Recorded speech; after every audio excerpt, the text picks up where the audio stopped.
오늘 우리에게 주신 하나님 말씀은 신명기 8장 1절에서 10절 말씀입니다. 신명기 8장 1절에서 10절 말씀입니다. 함께 같이 읽겠습니다. 내가 오늘 명하는 모든 명령을 너희는 지켜 행하라. 그리하면 너희가 살고 번성하고 여호와께서 너희의 조상들에게 맹세하신 땅에 들어가서 그것을 차지하리라. 내 하나님 여호와께서 이 40년 동안에 내게 광야길을 걷게 하신 것을 기억하라. 이는 너를 낮추시며 너를 시험하사 내 마음이 어떠한지 그 명령을 지키는지 지키지 않는지 알려 하심이라. 너를 낮추시며 너를 줄이게 하시며 또 너도 알지 못하며 내 조상들도 알지 못하던 만나를 내게 먹이신 것은 사람이 떡으로만 사는 것이 아니요 여호와의 입에서 나오는 모든 말씀으로 사는 줄을 내가 알게 하려 하심이니라. 이 40년 동안에 내 의복이 헤어지지 아니하였고 내 발이 부르트지 아니하였느니라. 너는 사람이 그 아들을 징계함 같이 내 하나님 여호와께서 너를 징계하시는 줄 마음에 생각하고 내 하나님 여호와의 명령을 지켜 그의 길을 따라가며 그를 경외할지니라. 내 하나님 여호와께서 너를 아름다운 땅에 이르게 하시나니 그것은 골짜기든지 산지든지 시내와 분총과 샘이 흐르고 밀과 보리의 소산지요 포도와 무화과와 석류와 감람나무와 꿀의 소산지라. 내가 먹을 것에 모자람이 없고 내게 아무 부족함이 없는 땅이며 그 땅의 돌은 철이요 산에서는 동을 캘 것이라. 내가 먹어서 배부르고 내 하나님 여호와께서 옥토를 내게 주셨으므로 말미암아 그를 찬송하리라. 아멘. 이것은 주님의 말씀입니다. 할렐루야. 은혜와 평강이 함께하기를 기도합니다. 지금 이 시간 영상으로 주님의 말씀을 듣는 모든 성도님들 가운데 주님의 은혜가 가득한 귀한 시간이 되기를 주님의 이름으로 기도합니다. 한 가지 소식을 먼저 전합니다. 코로나 확산 방지를 위해서 지금 우리는 온라인 비대면 예배를 드리고 있습니다. 다음 주 24일 토요일까지 모든 예배를 비대면 영상 예배로 드립니다. 돌아오는 18일 주일 그리고 21일 수요일 역시 비대면 온라인 영상 예배로 드리니 이 점 참고하시고 코로나 확산 방지를 위해서 기도해 주시기를 부탁드립니다. 이 시간 함께 영상으로 예배드리는 우리 가족들과 축복의 인사를 나누기로 원합니다. 사랑합니다. 축복합니다. 우리 같이 인사 나눕니다. 사랑합니다. 축복합니다. 오늘 설교 제목은 광야의 삶이라고 그렇게 정했습니다. 광야의 삶이 무엇인지 말씀을 통해 깨닫는 시간이 되기를 주님의 이름으로 기도드립니다. 이스라엘 주변엔 지형적으로 광야가 있습니다. 우리가 광야라 함은 모래사막을 떠올리기가 쉽습니다. 이스라엘 주변에 이러한 광야가 있는 이유는 지형적으로 동서의 차가 심하기 때문입니다. 지중해에서 불어오는 편서풍이 서쪽 고산지대 예루살렘에 한 차례 비를 뿌리고 동쪽으로 가다가 급격한 경사지대를 이루는 여리고에서 모든 비를 다 쏟아내게 됩니다. 그로 인해 예루살렘 인근 지역은 비옥한 토양이지만 여리고를 지나 고산지대를 벗어난 동쪽은 비가 내리지 않아서 메마른 땅, 광야를 형성하게 됩니다. 성경을 읽다 보면 광야에 대해서 자주 언급한 이유가 바로 이러한 지형적인 요소 때문입니다. 이스라엘은 광야와 뗄래야 뗄 수 없는 나라입니다. 그래서 성경에서도 광야에 대한 의미가 다양하게 사용되고 있습니다. 광야 하면 대부분 훈련을 받은 기간, 준비하는 기간, 시험을 받는 기간으로 해석을 하고 있습니다. 출애굽 광야 40년을 통해 하나님 나라를 준비하면서 하나님의 자녀로서의 훈련을 받는 기간으로 해석하고 예수님 역시 광야 40일 금식을 통해서 마귀의 시험을 받게 되어 시험을 받는 기간으로 해석을 합니다. 저는 이러한 광야의 삶에 대해서 이렇게 말씀드리고 싶습니다. 광야, 그곳은 현재의 삶에서 과거를 돌이켜 미래의 소망을 품는 곳. 광야, 그곳은 현재의 삶에서 과거를 돌이키고 미래의 소망을 품는 곳. 이 한 문장의 관점에서 오늘 말씀을 통해 그 삶이 어떠한지 함께 살펴보고자 합니다. 첫 번째, 현재의 삶. 그곳은 광야입니다. 광야는 어떤 곳입니까? 광야는 메마른 곳입니다.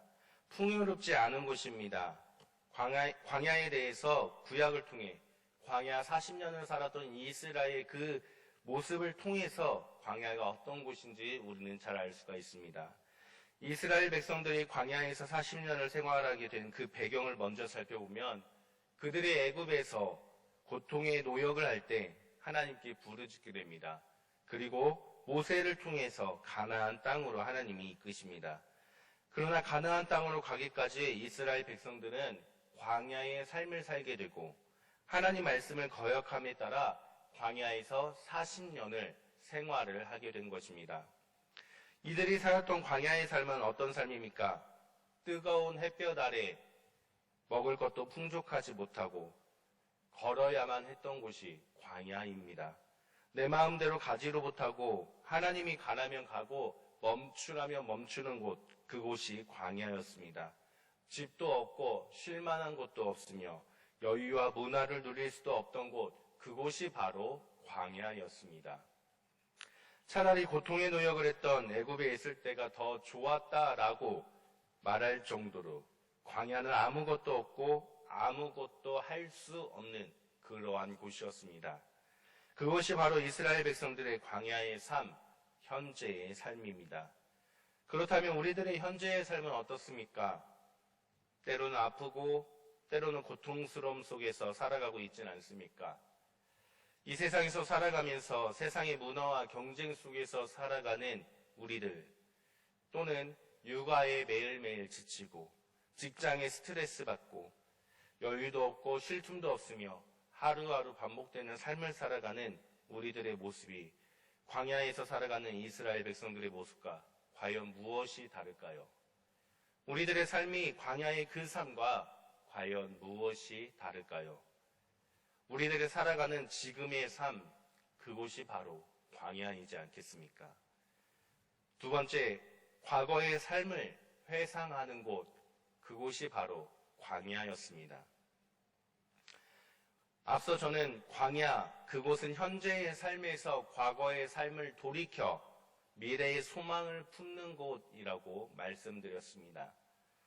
이스라엘 백성들의 광야의 삶, 그 현재의 삶에서 그들은 과거 어떠한 삶을 돌이켰습니까? 그들이 돌이켰던 과거의 삶은 두 부류로 나눌 수가 있습니다. 그중 하나는 불평과 불만의 삶입니다. 이스라엘 백성들은 끊임없이 과거의 삶을 회상하며 불평과 불만을 일삼았습니다. 어떠한 불평과 불만을 하였습니까? 뒤쫓아오는 애굽의 정예병들을 홍해의 물살로 몰살시키며 홍해를 건넌 이스라엘 백성들, 그들을 인도한 모세는 수르 광야로 이들을 데리고 갑니다. 광야의 길을 사흘 걸어갔으나 물을 얻지 못하자 불평과 불만을 해댔습니다. 또한 애굽에서 나와 2달이 지나 신광야에 머물렀을 때 먹을 것에 줄여서 불평과 불만을 토해냈습니다. 그래서 출애굽기 16장 3절에 이렇게 말씀하고 있습니다. 이스라엘 자손이 그들에게 이르되 우리가 애굽 땅에서 고기 가마 곁에 앉아있던 때와 떡을 배불리 먹던 때에 여호와의 손에 죽었더라면 좋았을 것을 너희가 이 광야로 우리를 인도해내어 이 온 회중이 줄여 죽게 하는도다. 이뿐만이 아닙니다. 또한 이스라엘 백성들은 하나님이 약속한 가나안 땅을 앞두고 그 땅을 정탐하게 됩니다. 땅을 정탐한 후에 10명의 정탐꾼들은 하나님이 약속한 그 땅에 대해 악평하면서 말합니다. 그 땅의 사람들은 거인들이고 우리는 메뚜기 같으니 돌아가는 것이 낫다라고 악평을 합니다. 민수기 14장 2절에 이렇게 말씀합니다.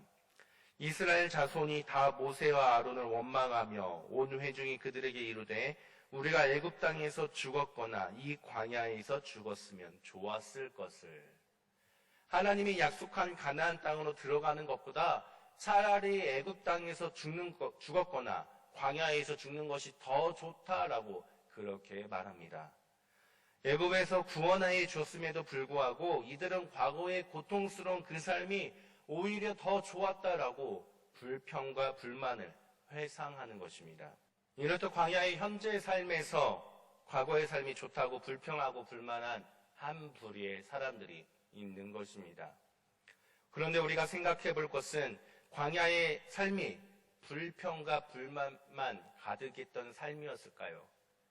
과거 애굽의 그 삶이 광야의 삶보다 더 좋았던 것일까요? 아닙니다.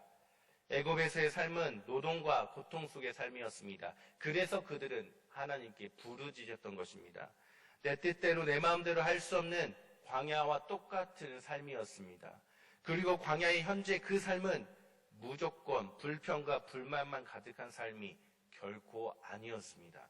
지금 광야의 삶에서 돌이켜볼 때 하나님의 은혜였음을 회상하는 사람들이 또한 있었다라는 것을 기억해야 됩니다.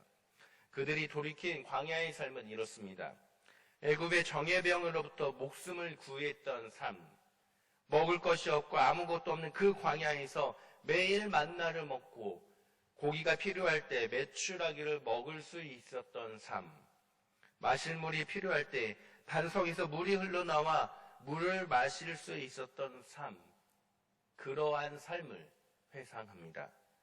비록 뜨거운 햇볕 아래 걸어가고 있으나 구름 기둥으로 더위를 식힐 수 있었으며 밤에는 춥고 위험했으나 불기둥으로 보호하심을 받을 수 있었던 그 삶을 회상하는 또 다른 부류가 있음을 우리는 기억해야 됩니다.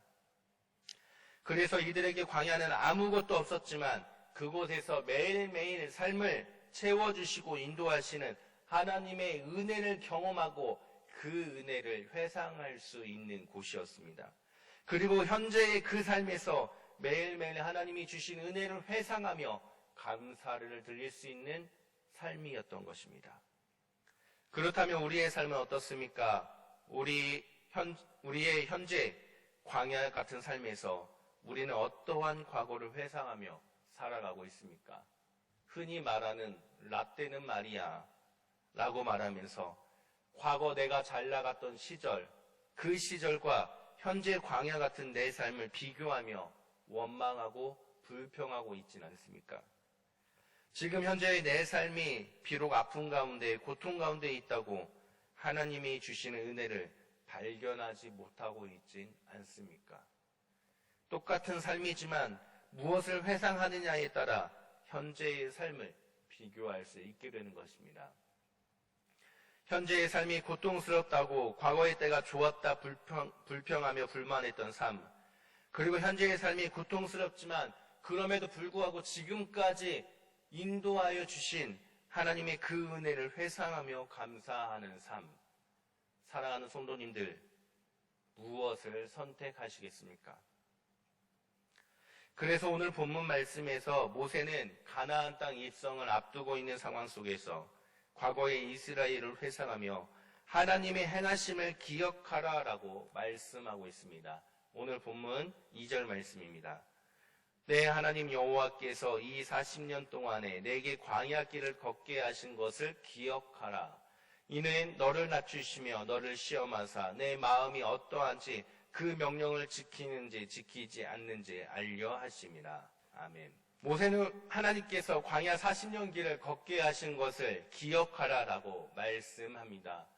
여기서 기억하라라는 단어는 외자 카르타라는 단어를 사용하는데 이 단어의 뜻은 단순한 기억이 아니라 되새기며 과거를 돌이켜 보아 기억하는 것을 뜻하는 것입니다. 모세는 현재의 삶에서 광야 40년의 삶을 돌이켜 되새겨서 기억하라라고 말씀합니다. 광야 40년에 어떤 삶을 되새기고 기억해야 한다라고 말씀하고 있습니까? 광야 길을 걷게 하신 것을 되새겨 기억하라라고 말씀합니다. 광야 길을 걷게 하신 것이라고 우리가 읽는 개역개정 성경은 번역하고 있으나 그 원래 해석은 그 모든 길을 걷게 하신 것을 되새기고 기억하라라는 뜻입니다. 좋은 것만이 아니라 안 좋았던 것까지도 되새기고 기억해야 한다라는 뜻입니다. 광야 40년의 길이 어떠한 길이었습니까? 너를 낮추며 너를 시험하사 내 마음이 어떠한지 명령을 지키는지 지키지 않는지 알기 위한 길이었고, 굶주림을 경험한 가운데 만나를 주심으로 은혜를 경험한 길이었습니다.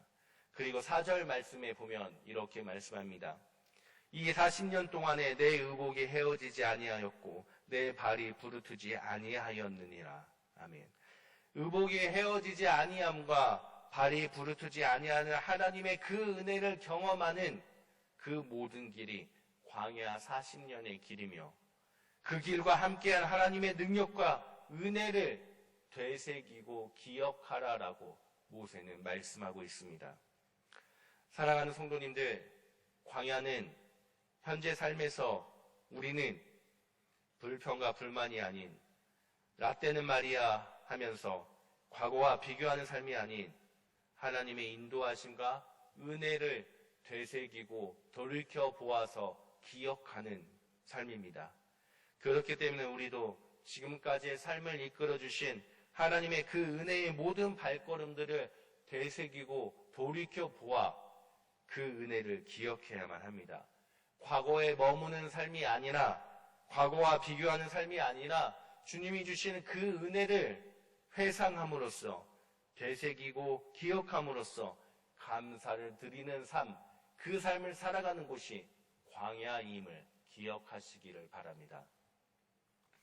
마지막 세 번째, 광야, 미래의 소망을 품는 곳, 그곳이 광야입니다. 이스라엘 백성들이 걸어간 40년의 광야길은 광야의 삶이 끝이 아니었습니다. 그들은 분명한 목적지가 있었습니다. 가나안 땅이라는, 하나님이 약속한 땅이라는 그 목적지를 향해서 40년을 힘겹게 걸어갔던 것입니다. 그래서 오늘 본문 1절 말씀에 모세는 그 분명한 목적지에 대해서 언급을 합니다. 내가 오늘 명하는 모든 명령을 너희는 지켜 행하라. 그리하면 너희가 살고 번성하고 여호와께서 너희의 조상들에게 맹세하신 그 땅에 들어가서 그것을 차지하리라. 아멘. 광야 40년의 분명한 목적지는 하나님이 약속하신 땅, 그 땅에 들어가 그 땅을 차지하는 것이 광야 여정의 마지막 목적입니다. 하나님이 약속한 그 목적지 때문에 이스라엘 백성들은 그리도 힘들고 힘겹게 고통스럽게 광야의 길을 걸어갔던 것입니다. 신명기는 모세의 마지막 설교를 기록하고 있습니다. 모세는 가나안 땅을 앞둔 상황에서 이스라엘 백성들에게 당부를 하고 있습니다. 왜냐하면 모세는 그 땅에, 약속의 땅에 들어갈 수가 없었기 때문입니다. 광야에서 생을 마감해야 되기 때문에 모세는 이스라엘 백성들이 과거 광야의 삶과 똑같은 삶을 살게 되므로 하나님 앞에 또다시 죄악을 행하게 될까봐 그것이 걱정되어 당부를 합니다. 그래서 모세는 지금 광야의 현재 삶의 시점에서 과거를 돌이켜 회상하고 과거의 모습을 되새기고 기억하여서 하나님이 행하신 그 모든 것들을 기억함으로 인해 하나님이 주신 은혜를, 그 은혜에 감사해야 한다고 당부하고 있습니다. 그리고 그 당부와 함께 가나안 땅에 대한, 하나님이 약속한 땅에 대한 소망, 미래에 대한 소망을 품어주고 있습니다. 7절부터 말씀이 그 땅에 대한 소개를 하고 있는 겁니다. 하나님이 약속하신 땅은 아름다운 땅이며 골짜기든지 산지든지 시내와 분청과 샘이 흐르고 밀과 보리의 소산지며 포도와 무화과와 석류와 감람나무와 꿀이 소산지인 풍요로운 곳이며 먹을 것에 모자람이 없고 부족함이 없는 땅, 철과 동을 어디서든지 캘 수 있는 곳, 그렇게 좋은 땅으로 하나님이 인도하심을 찬송하며 살아가는 곳, 그곳이 가나안 땅이며 우리가 가야 할 곳임을 이스라엘 백성들에게 알려주고 있습니다. 비록 힘든 광야의 삶이지만 그 땅에서 하나님이 이끌어주신 과거를 회상하며 기억함으로 하나님이 약속한 그 땅에 대한 미래의 소망을 품고 나아가는 곳, 그곳이 바로 광야의 삶입니다. 이스라엘 백성들은 하나님이 약속하신 미래 가나안 땅을 품고 그 소망을 품고 뜨거운 햇볕에 광야의 삶을 버틸 수가 있었던 것입니다. 사랑하는 성도님들, 우리는 무엇을 품고 있습니까? 어떠한 미래의 소망을 품고 있습니까? 지금 경제적인 어려움 때문에 물질의 축복 가득함을 품고 있습니까? 지금 아픔 가운데 있어서 건강의 회복에 대한 소망을 품고 있습니까? 어떠한 것을 품고 있습니까? 다 맞는 말입니다. 우리의 지금보다 더 나은 삶을 소망하는 것은 당연한 일입니다. 그러나 우리가 그보다도 더 우선적으로 품어야 할 소망은 하나님의 뜻을 이루는 것이며 하나님 나라에 대한 소망을 품어야만 하는 것입니다. 찬송가 492장을 보면 가사가 이렇습니다.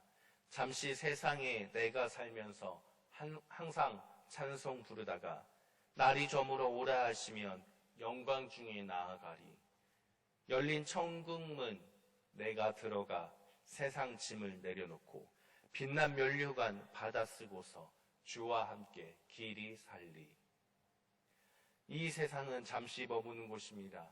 잠시 머무는 이 세상에서 우리는 천국문에 들어가는 소망을 품고 비록 이 땅이 고통스럽고 아플지언정 이 세상에서의 삶이 힘들지언정 주님이 계신 그곳에 가면 우리의 모든 짐을 내려놓고 편히 쉴 수 있다는 그 소망을 품고 살아가야만 하는 것입니다. 우리 모두 광야의 삶에 머무는 것이 아니라 과거의 삶과 비교하는 것이 아니라 나만을 위한 미래의 소망을 품는 것이 아니라 지금 내 삶에서 지금까지 이끌어주신 하나님의 그 은혜를 회상하며 하나님의 그 은혜를 발견하고 그 은혜에 대해서 지금 내 삶에서 감사하며 주님 나라에 대한 소망을 품으며 살아가야만 됩니다. 그것이 광야의 삶을 이끌고 허락하신 하나님의 뜻이기 때문입니다. 그렇다면 우리가 이 땅에서의 삶을 살아가면서 지금까지 이끌어주신 하나님의 은혜를 기억하고 하나님 나라의 소망을 품고 살아가기 위해서 우리는 구체적으로 어떻게 살아가야 하는 것일까요? 우리에게 필요한 모습은 어떠한 모습일까요? 본문 6절에서 그 답을 알려주고 있습니다. 내 하나님 여호와의 명령을 지켜 그의 길을 따라가며 그를 경외할지니라. 아멘. 사랑하는 성도님들, 우리가 이 땅에서 살아가지만 이 세상의 문화와 법 속에서 살아가지만 우리는 하나님 말씀을 지켜 행하며 오직 주님의 길을 따라가며 오직 하나님만을 경외하며 살아가야만 합니다. 우리가 주님의 말씀을 중심으로 그 말씀을 지켜 행하며 살아갈 때 오직 하나님만을 경외하며 살아갈 때 그때 주님께서 우리를 약속의 땅으로 이끌어 주심을 믿으시기를 바랍니다. 성경 곳곳에서는 특히 잠언에서는 여호와를 경외하라라는 말이 반복적으로 사용됩니다. 하나님을 경외하는 것, 하나님의 말씀을 지켜 행하는 것, 그것만큼 중요한 것이 없다라는 것을 알려주고 있는 것입니다. 또한 하나님을 경외하는 그 삶이 복된 삶이며 하나님을 알아가는 지혜로운 삶이며 그 삶이 부족함이 없는 삶이라고 그렇게 우리에게 말씀하고 있습니다. 그렇기 때문에 우리는 오직 주님의 말씀을 지켜 오직 주님만을 경외함으로 살아가고 주님의 나라를 향해 믿음으로만 나아가야만 합니다. 그것이 광야의 삶입니다. 말씀을 정리합니다. 사랑하는 성도님들, 하나님께서 이스라엘 백성들에게 광야의 삶을 허락하신 것은 힘들고 고통스러운 광야의 그 삶이지만 그 삶의 중심에서 그 삶을 이끌어주시는 하나님의 은혜를 되새기고 발견하여 기억하라는 뜻이 있습니다. 그리고 힘들고 고통스러운 광야의 삶이지만 하나님이 함께 하시는 그 은혜로 말미암아 주님이 약속하신 약속의 땅을 그 땅에 대한 소망을 품고 살아가는 삶이 광야의 삶입니다. 우리들의 삶은 어떻습니까? 우리들은 이 땅에서 삶을 살아가며 무엇을 회상하며 무엇을 기억하고 살아가며 또 무엇을 바라보며 살아가고 있습니까? 나를 위해서가 아니라 지금까지 나를 인도하신 하나님의 그 은혜를 발견하고 그 은혜를 되새기며 기억함으로 오직 주님의 뜻과 주님의 나라만을 품는 성도님들이 되시기를 기도드립니다. 때로는 아픔과 고통 때문에 광야와 같은 우리들의 삶, 그러나 그 삶을 통해 함께 하시는 하나님을 만나는 은혜의 삶이 되기를 주님의 이름으로 간절히 축원합니다. 광야, 그곳은 현재의 삶에서 과거를 돌이켜 미래의 소망을 품는 곳입니다. 함께 기도합니다. 하나님, 각 가정에서 영상으로 주님의 말씀을 듣는 사랑하는 성도님들 가운데 임재하시어 주님의 크신 은혜를 허락하여 주옵소서. 우리들의 삶의 발걸음이 이 세상에서 살아가지만 세상을 바라보는 것이 아니라 오직 주님이 지금까지 베풀어 주신 은혜를 되새기고 주님의 나라를 품고 소망하는 삶이 되게 하여 주옵소서. 광야와 같은 삶을 살아가는 성도님들의 그 삶이 고통과 아픔에 머무는 삶이 아니라 주님이 주시는 은혜와 축복이 가득한 삶이 될 수 있도록 주님이 이끌어 주옵소서. 우리를 구원하신 예수 그리스도의 이름으로 기도드립니다. 아멘.